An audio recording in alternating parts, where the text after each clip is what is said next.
Warren Buffett once said, "If you don't find a way to make money while you sleep, you will work until the day you die." Robert Kiyosaki once said, "The moment you make passive income and portfolio income a part of your life will change.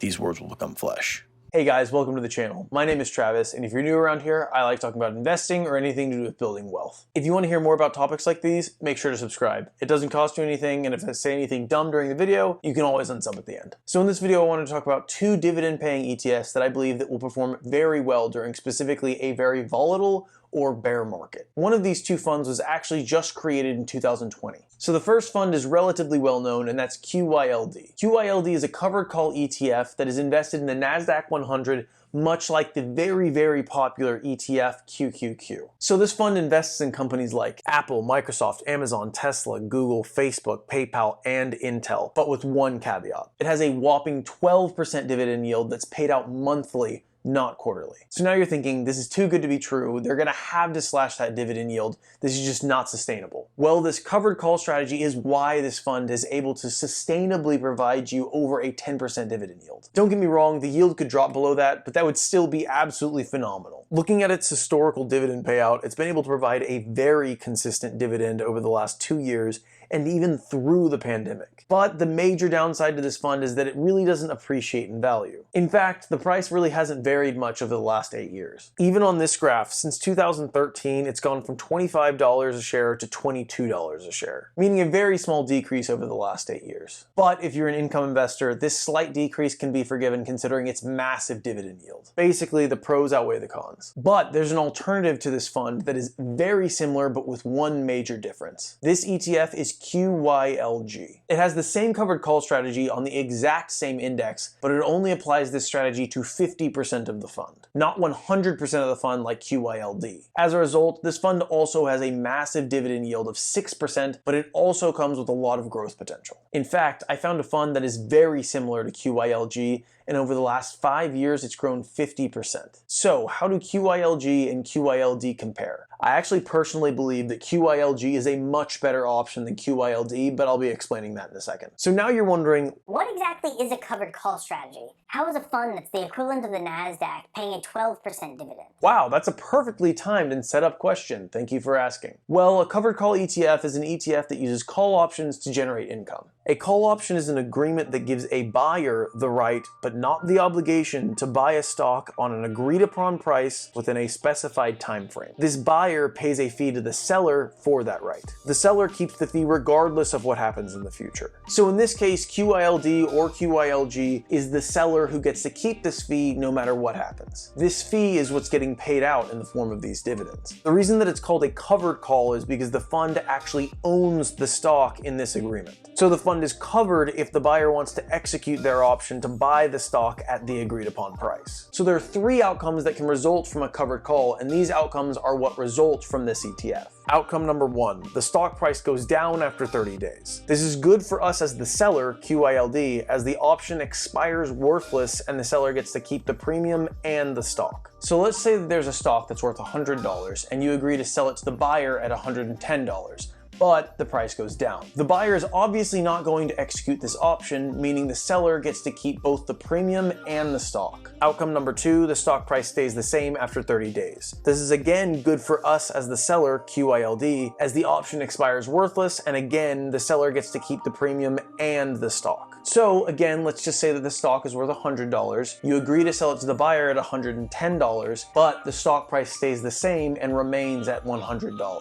Again, the buyer's not going to execute on this option, and again, the seller gets to keep both the premium and the stock. Outcome number 3, the stock price goes up above the strike price after 30 days. In this case, the seller, QYLD, is obligated to sell the stock to the buyer at the agreed upon price and make a small profit in doing so. This is what limits your potential upside. So let's say that you have a stock that's worth $100, you agree to sell it to the buyer at $110, but that stock price goes all the way up to $140 per share. Obviously, the buyer is going to execute on their option to buy those shares at $110 per share. So us as the seller gets to make a little bit of money off of that sale, but you miss out on the rest of the upside. But again, us as the seller still gets to keep the premium, meaning a dividend. This is how you're getting paid these massive dividends, but this is also how you're limiting your potential upside. So basically, there isn't appreciation because QYLD basically sells all of its assets when the value of the underlying assets goes up. QYLD applies this strategy to 100% of the fund, while QYLG only applies this to 50% of the fund. Meaning you get half the dividend, which is still 6%, but it comes with growth potential. I realize this concept is very confusing, but if you want another explanation as to how this all works, I really liked how Adrian explained it on his channel. I've linked that video below. So why do I think that QYLG is better than QYLD? Well, obviously QYLD has almost no growth potential in the long run. This is not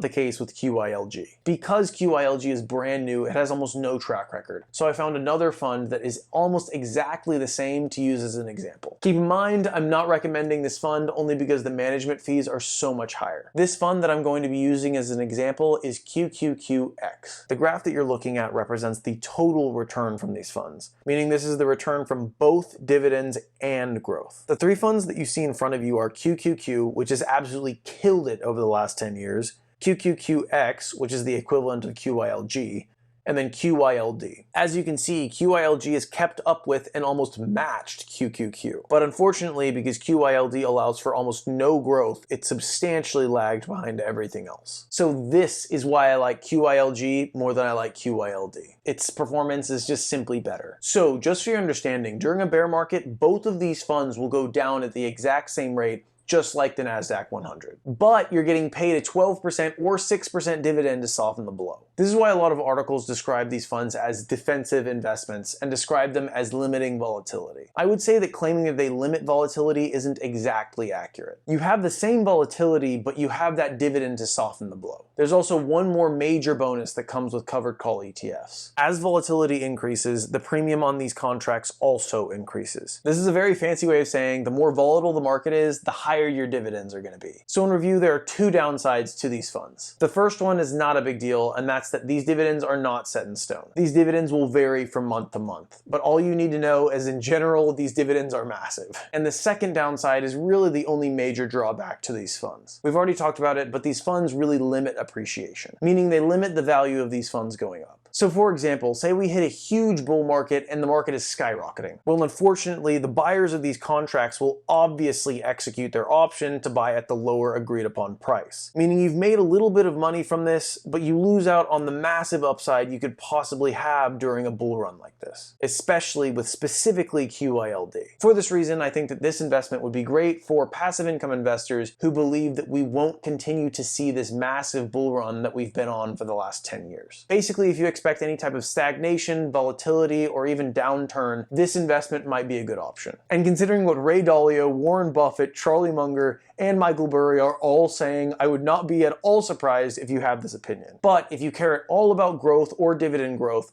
I would say stay away from QYLD specifically. I am pretty confident that QYLD will not appreciate very much over the long term unless of course you're reinvesting those dividends, in which case you should just be investing in something else. So just so you understand my plan, I don't see myself ever investing in QYLD, but I could see myself investing in QYLG sometime in the future. The only reason that I say this is because I do care about growth and dividend growth over the long term. I want to capture this compounding growth over my lifetime. But of course, if I was a person looking for purely passive income, I could see myself investing in something like QYLD. And one last thing, there are covered call ETFs for almost any index out there. All it takes is a very quick Google search. So for example, if you wanted a covered call on the S&P 500, all you do is just type it into Google. The reason that I like specifically these two ETFs is because they're highly volatile, which means higher dividends. So thank you guys for watching. I hope that I made you some money today. I realized this video was very confusing, and if you made it this far into the video, I'm very proud of you. Definitely subscribe to my channel. I'm still a very small YouTuber, so every sub counts. Also, because I'm a small YouTuber, I read all of my comments. So if you have any questions, make sure to ask them below. So thank you guys for watching, and I'll see you next time. Attention young men and women, subscribe to Travis White's channel. He needs your help to defeat the evil, broke YouTuber depression.